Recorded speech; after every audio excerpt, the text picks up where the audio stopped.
Secrets. I'm your host, Mohammed Siddique from Atlanta, Georgia, and the co-author of New Success Secrets, available on Amazon. On this episode, we have a special guest, Steve Martile. Steve is the B2B LinkedIn lead generation expert. Please join me to give a warm welcome to our guest, Steve Martile. Steve, welcome. How are you, man? Excellent. Thank you so much for having a B2B LinkedIn lead generation expert. That's my desire because my audience are all B2B people. So let me start with this. Where were you? What happened? Who you were surrounded with that inspired you to do what you do today? Well, okay. So back in 2005, I was working as an engineer, and I was deeply unfulfilled. Okay, and 1 year later, I got into Landmark Education, which is like a personal development company, and I took their courses, and I started coaching, and that's when my life started. That's when I feel like that was like when things started to open up for me, because I was around people that were all interested in learning and growing. Some were entrepreneurs, some were not, but we were coaching, and that's something that I'd always wanted to do. I didn't even know what it was, but once I started doing it, I realized this is something I love more than breathing itself. So yeah, that's when things started for me. Anyone particular in your family inspired you? Well, I can say that my dad, like, one of the things with the relationship with my dad, and it's probably even still true today, is that he didn't inspire me. I was like, I came to him after I'd read Think and Grow Rich, and this was around the same time. And I was so excited and sharing about everything that I'd read about in the book. And he's like, that's garbage. And I went out and was like, what? And that kind of like, that's a poor dad thing. yeah. So I was just like, it just pushed me the other way. And that really drove me in the beginning. Okay, wonderful. What are the top 3 mistakes to avoid? I think the probably the biggest one is something that I catch myself doing even today, is never assume. And that, especially in relationships, and if you're in business, and if you're in a relationship, people assume all the time, right?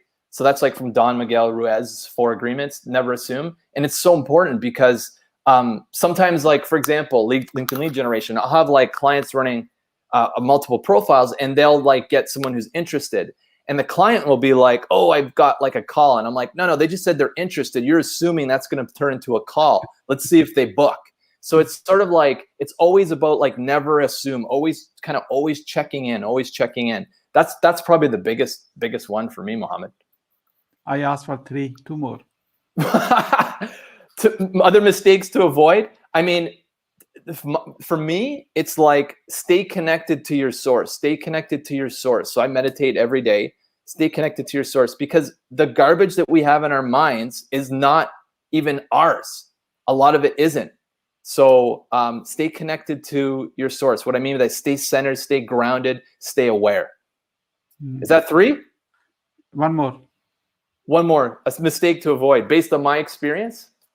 I mean, the other thing is, when you're starting a business, there's a lot of people starting businesses now, right? Because of COVID and everything, is like, get a reality check from someone who's been before you. And what I mean by that is, like, I started my first business back in 2008, and I thought I was going to make all this money and it was going to go really well. And I made $10,000 the first year because I didn't get a reality check. My model of what I thought was going to be success was totally different than what actually happened. So check in with people who've been there before you. I guess that's another one. Mm-hmm. Wonderful. What are your greatest failure? What did you learn, and how did you recover from it? Okay, so around the same time, like I said, I started this business 2008. I quit my job right around the financial crisis, and I started blogging and writing. And I took about a year to actually look at my finances, because I was avoiding them, right? I was just like, I don't want to look at. My wife and I were just like distant that entire year, because I was just on cloud 9, just living my life, but not being responsible and looking at the finances. So when we finally sat down the summer after I started this business, realized we were spending twice as much as we were earning. So I had to go back and get a job. So it was a big reality check. But I think one thing that I learned from that was, like, doesn't matter how bad it gets financially, always be looking, like, sit down at least once a month and look, what did you bring in? What did you spend? Yeah. And how did you recover from that? Getting a job? That's how I you. got a job that at that point, yeah, I went back and I got a job. I ended up getting a signing bonus, and we paid off a good chunk of the debt. And then, you know, it took a couple of years after that, but that was the reality. Is like I needed a way to bring in money, and I wasn't able to do it in business because I didn't have the skills. Okay, that leads to my question. I got picked up to your word, a sign-in bonus thing. How you negotiate a sign-in bonus with the employer while you are so desperate for money yourself right now? That's how did you?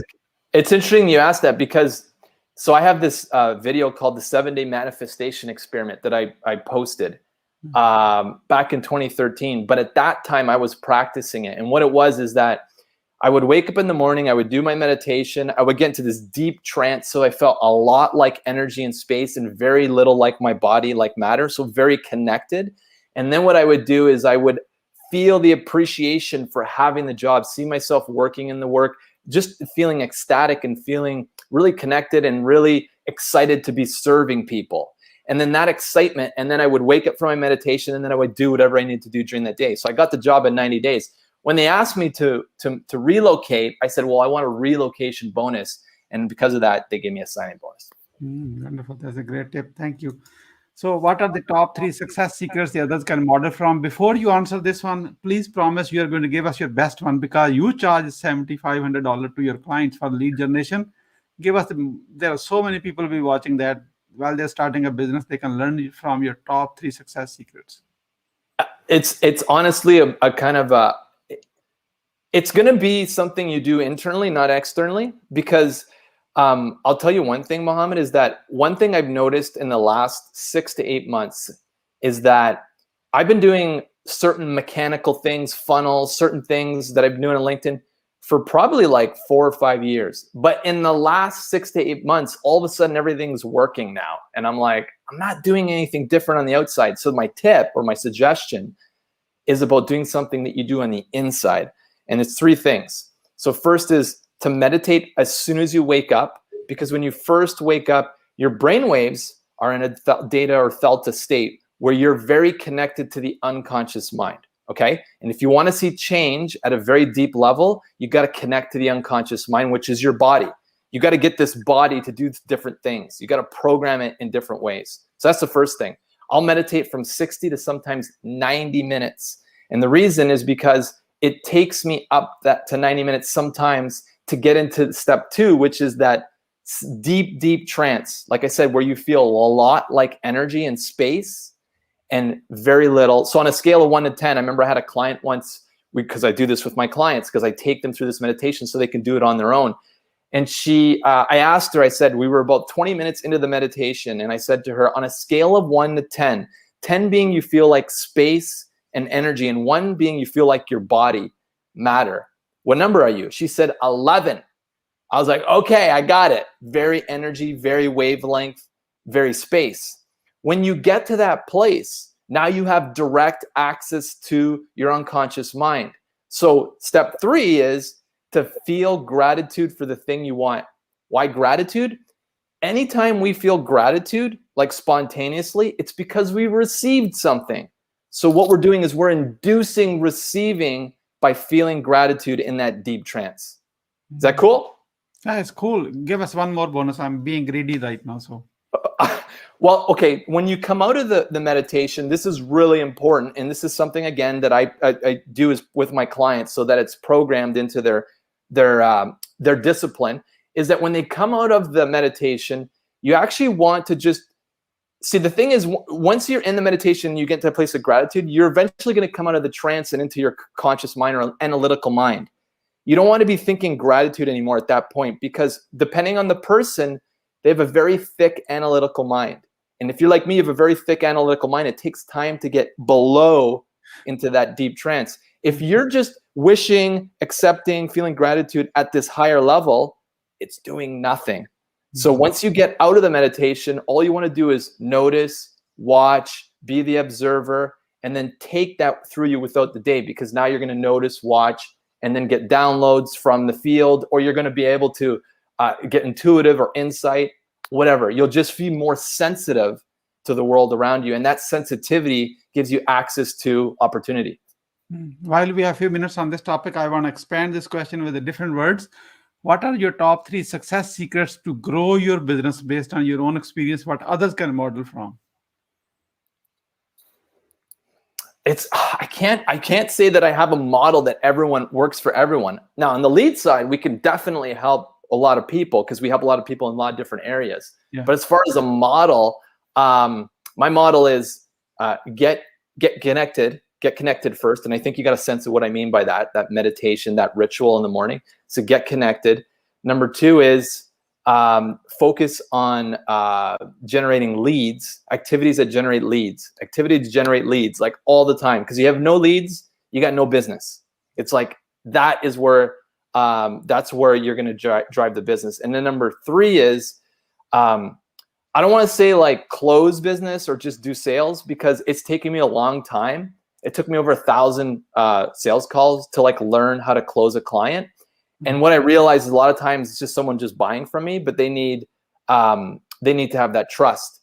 So in order to have that trust, there's really 2 things in the type of business that I'm in, consultative, coaching, selling, is that you got to do 2 things in that call. And if you do that, you have the trust. Okay. And one is that you demonstrate to that person that you're the expert at what you do. In other words, they have such a high degree of confidence that you can get them results that like they're confident. So you're transferring that confidence to them. That's got to be in place. If you don't do that, you're not going to get the trust. You're not going to close the deal. And then the second thing is you need to be able to, on the call, have empathy for the other person and also communicate to them that you understand that their situation. So if a client or someone comes to me is like, I have this business, and it's in Sweden, because I'm talking to a guy from Sweden today. And what we do is we help fill consultants for businesses that need consultants. So as long as I go back and mirror to that person, that I understand what their situation is, not only what their goals are, but what their frustrations are, then they feel that I understand them and they have confidence that I can deliver or a company can deliver. Then at that point, the trust is there, and it's very likely that you're going to close. So those are my tips. Wonderful. When someone says no to you, they say, I don't want to buy from you. How you follow up with them? What I would say is, so if they don't want to buy, then they're not a client. Okay. But if I say to them, is there any reason why we shouldn't do business together? And they say, well, the price is too high. I don't have any money. Those sorts of things, I let them go. They're not a fit. But if I say to them, I don't have the time, they say, is there any reason why we shouldn't work together? Well, I don't have the time. And I'm like, okay, well, how much time do you think we need for you to get results? And they say, well, you tell me. And I'll be like, well, we have a perfect buyer worksheet. It takes an hour to fill out. Then we have to do an hour call. And then there might be an hour or 2 after that. But once we get it running, we're going to send you leads. So you need about 4 hours. So if you don't have 4 hours, then I can't work with you. But if you have 4 hours and you're committed, then there's something we can do. So I'm not going to try to convince someone that if they don't have the time, they're not a fit. Yeah. Did I answer your question? Yeah, definitely. So then also people say, I don't have money, Yeah, well, then I can't help you. But usually I know that before they get on the call. I have qualifiers in place in my calendar so that before they even come to me, I'm like, I already know. And you ask them how much is money in your bank account? That's the question you ask them? No, I say to them, and I'll tell you the exact question that I ask is in my calendar. It says, are you willing to invest money to get results? Yeah. And it's either yes or no. And out of, like I said, over 1,000 calls, when someone says yes, they have money, they have money. If it's no, then they don't have money. I have money, $1 in my account. You want to take it? So I've had those calls. So what I had people, you're part of what the question that you're asking, Mohammed, is because you don't understand my process. Yeah. And so my process is I send out offers. In the offer, someone knows my price before they book a call. Okay. And then they go book a call and then they say, yes, I have money. No, I don't have money, because they know how much it costs. Yeah. In that case, if they say, yes, I have money, they have the money to invest because I've already told them on the offer what it costs. You know, people hide their prices on their offers. They don't tell you what it costs. And then they get someone that puts in a qualifying question saying, do you have any money, or are you willing to invest money? And they say yes, but they only have $500. Yeah. That's why that happens. Yeah. Okay. Thank you so much. I appreciate. I love the way you answered my follow-up question to this. Cool. We are about to get into lightning round. That means quick question and quick answer. Are you ready? I'm ready, man. Okay. What are you grateful for today? Man, just to be able to serve people at a greater level than I did yesterday. Wonderful. How young are you? 43 years young. Steve, you are not 43. You are 18 years old with a 25 years experience. I love it. Yeah. Yeah. So what you want to do when you grow up? Okay, so I watched this movie, The Secret, back in 2008. So a lot of people have watched it with my wife. When I saw Bob Proctor on there, my eyes started to water. Okay, I remember thinking, that's what I want to do. I want to teach and I want to write books like he does. And I was 30 years old at the time. Okay, so 13 years ago. A few years later, I remember visiting my financial advisor and he said, when do you want to retire? And I said, I just know I'm going to retire around when I'm 40. And I said, I'll probably be still working. I'll work and serve people the rest of my life, but it won't feel like work. And I just want to be in my business so I have the freedom and the choices of who I can serve and when I can work. And I want to write books. I want to teach. And I'm 43 and I've got a book coming out at the end of this year. So I'm doing what I love today, which is awesome. Wonderful. How do you overcome a challenge life throws at you? So the very first thing is that I believe is that the reason a challenge comes is because we're reacting to something. So to be present, and in a lot of cases where things go really bad, like if you think about in your own life where things go terribly wrong, it's because you reacted to fear. Okay, so when you get yourself in trouble, notice what are you reacting to? You may be reacting to fear, especially when you get yourself in trouble. It might be other emotions, but it might be fear. So stay present to the fear, breathe through the fear, use the breath, breathe through it, and it will dissipate. It's temporary. And then get back into an elevated state of gratitude. How do you start your day? So for me, I do meditation, 60 to 90 minutes, as like I talked about, to get into that trance state and then feel that gratitude for the things I want. I do stretching for about 30 minutes after that. I have a hot honey lemon water to drink. And then I usually do some form of writing or I jump on an interview with someone like you. Oh my God, this is good. What's the advice you will give to younger yourself? Okay, so the answer to that question is be patient.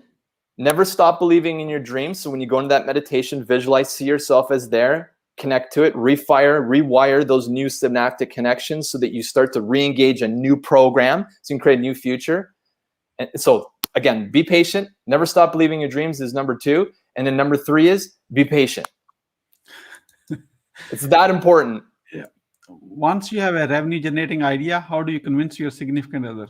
Yeah, this question was interesting to me because I don't convince anyone. I just go and do it. Oh, okay.